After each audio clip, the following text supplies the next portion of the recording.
This is a video on the best single player settings that I've used over the years. My whole goal when figuring out single player settings is making sure that I'm spending the most time doing what I want to do, which is fighting, taming dinos, building, and I don't want to be spending a whole lot of time actually doing the grind work of Ark per se, grinding out for resources, waiting for mating to happen to get babies and stuff like so. These single player settings are, I wouldn't say easy per se, like the game's not easy, but it certainly helps with the pacing of the game, which I feel like factory settings kind of can lag sometimes. So this is the settings that I use. So we'll just go in real quick. I will be doing a new series as well coming up here shortly. But as far as settings goes, we'll go over to game rules. This is where you adjust all the game rules. Always play on difficulty hard. I'm going to exit out of this just because it changes your settings each time you select it. Always go on hard though. That's how you get the best dinos. The only thing I'd change on this first thing is harvest damage. Just basically do more damage, which means resources fall apart faster. Therefore, you get resources faster, so you're not hitting rocks as much. I think that's a huge, and you'll see that as like a theme throughout this. Creature harvesting damage is the only thing I changed on this. I made their damage as well increase just to make sure that they are. I'm not harvesting better than like the dinos are, but they're still doing. Like obviously the goal is to get dinos to harvest all of your resources, so this is just greatly increases them as well. Structures. I don't believe I changed anything here. World. This is another thing I changed. So first thing we talking about is taming speed multiplier. Taming speed multiplier, basically you knock the animal out and you feed it whatever taming food you feed it. This just makes it go faster. It makes it, yes, technically easier, but I just would rather be finished taming the animal and like actually use it quicker. I'm not waiting forever for it to like tame up and stuff, and so I think it helps speed the game up a lot, and you're not waiting around. This is harvest yield multiplier. I'll put this up to 3. The harvest yield multiplier is another thing that'll help with you grinding out resources for building stuff and whatnot, so you're not doing that as much. The harvest yield multiplier at 3 seems to be pretty solid for me. If you want even more resources, you bump that number up. And I think that is all we have that I've changed on here, and we'll move on to next rules tab. The next rules tab, I don't think I've changed anything here. Enable crosshair. I like having crosshairs on. Make sure you have single player settings on. Alright, next thing we got over here on advanced PvE. I don't see anything here that I'd change. World. So one of the things people can change is daytime speed and nighttime speed. Sometimes people actually slow down daytime speed so that it's light a lot more than it is dark, and then they'll speed up nighttime speed. The only challenge is if you play on a map like Aberration, where it's very important for nighttime, where like the actual daytime and nighttime speeds are different just for the map. So, and you need the nighttime basically to go get resources at the surface. So be careful about playing around with this, because it can mess up like a map like Aberration. I keep it 1-to-1, but a lot of people will make this a shorter, the daytime lasts longer. And then I don't think I changed anything else here. Harvest health, I increase this a little bit. This also increases the amount of resources that are in each node, so you don't have to destroy as many rocks to get the same amount of resources. I also did a resource respawn interval, made these respawn faster so you can grind out the same resources again quicker. Again, it's all about speeding up and doing less grinding. Same with crop growth speed. I also increased that just so I can grow crops faster, obviously. Just make things go quicker so you're not waiting as long on things. Mating interval, made this way shorter so that I can work on getting more mating going on and get more eggs or babies faster, because that is a slog if you have the stock settings on. Same with egg hatch speed, increase that a little bit. And then you get to baby mature speed, same thing. Increase it to 5. It's like all of this stuff is all about just making sure that the game goes a little quicker and you're not waiting forever for creatures to mature and stuff. It just because it gets kind of boring.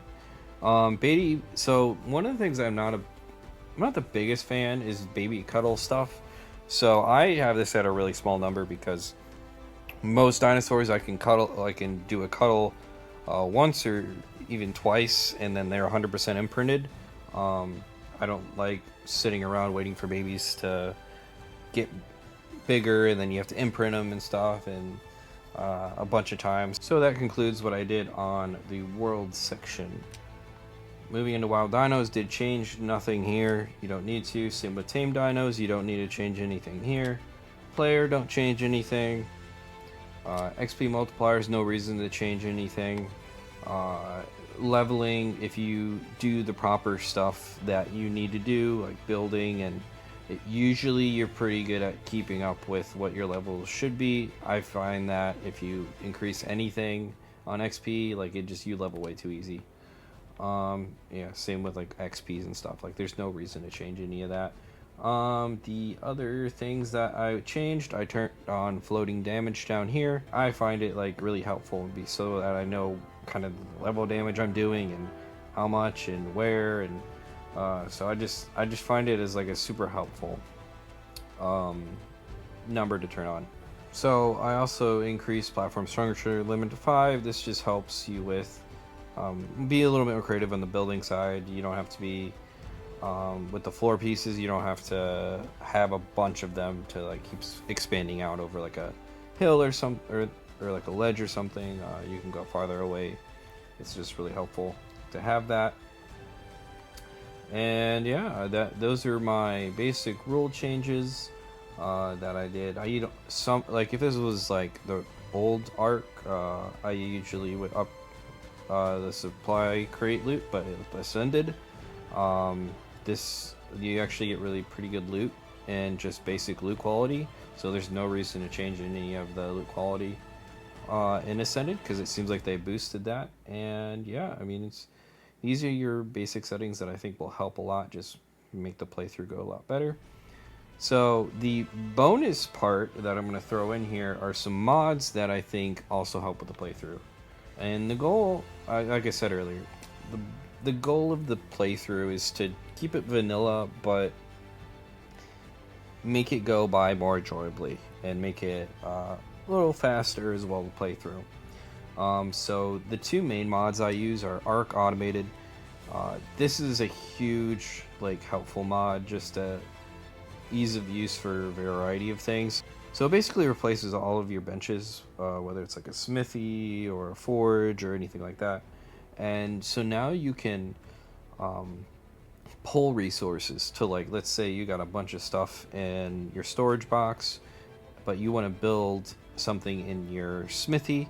You can basically pull whatever you want to build into the smithy from the storage box, and it just saves a whole lot of time in organizing, and just makes Ark run a lot smoother, in my opinion. Another big thing is the storage boxes. It gives you way more slots than like your standard large box that's in vanilla. That one's got, like, I think it's 40 slots or something like that. It's been a long time since I've actually used one. Because yeah, with this storage box, and the base one is 300 slots. Like, it makes it so that you have to have like 50 different storage boxes in your house just to keep everything that you have. So it makes the game a lot cleaner as well. I really like using this mod. It just, like I said, it's a great quality of life for the mods. The next mod that I use, and this one does make the game easier to a point, especially in the beginning. Basically, all of the consumable like weapons and stuff that you would usually use, you can make it so that they are reusable, basically. So like bolas and spears, you basically can throw as many as you want. It just keeps coming. Like you don't have to build a spear each time you throw one or something, or it breaks. Which makes the game slightly easier in the beginning, yes, but it instead of grinding and building a bunch of spears and worrying about that all the time, it lets you like actually just play the game and not worried about like grinding out a bunch of resources, which is kind of my whole goal. Same with the bolas and everything, and I just think it's really streamlines the game a lot when you're able to not worry about grinding out a bunch of resources the entire time, and you're just able to go out and go fight dinos and bola and do everything there. But yeah, that is the two mods. There is another mod that if you let's say you don't like losing all your stuff when you die. This is a mod that you can do also. It's the death recovery mod. There's so many death recovery mods you can use. Just type in death recovery or something like that and it'll pop up in the mods section. But it basically, once you build it, if you die, you go to the gravesite that it is basically, and it gives you all your stuff back, and you don't have to go and run and across the map and go and try and get your stuff. I don't play with that mod now. I did for a little bit just because I kind of was annoyed with it, but like I also think it breaks the immersion of the challenge of if you do die, okay, well now you have to go get your stuff back kind of thing, which I think is kind of good. So I would I don't play with that one, but that's a mod that is popular as well that people use. But yeah, so hopefully this video was helpful on explaining some single player settings along with some extra little quality of life mods that really will make this playthrough like a good vanilla playthrough that will be fun but won't take years to complete kind of thing. And like I said, I'm going to be playing a new playthrough, whether through the islands and then Scorched and Aberration and all that stuff coming up here. I wanted to get my basic settings out there so that people, when they see the playthrough as well, they can be like, oh, okay, these are the settings you're using. This is why some of the things look slightly different. It'll be a good explanation video for that kind of stuff. Again, if you guys want to subscribe to the channel, that's always appreciated. I just enjoy playing this game a lot, and I appreciate everyone that is here watching it. So until next time, I will see you all later.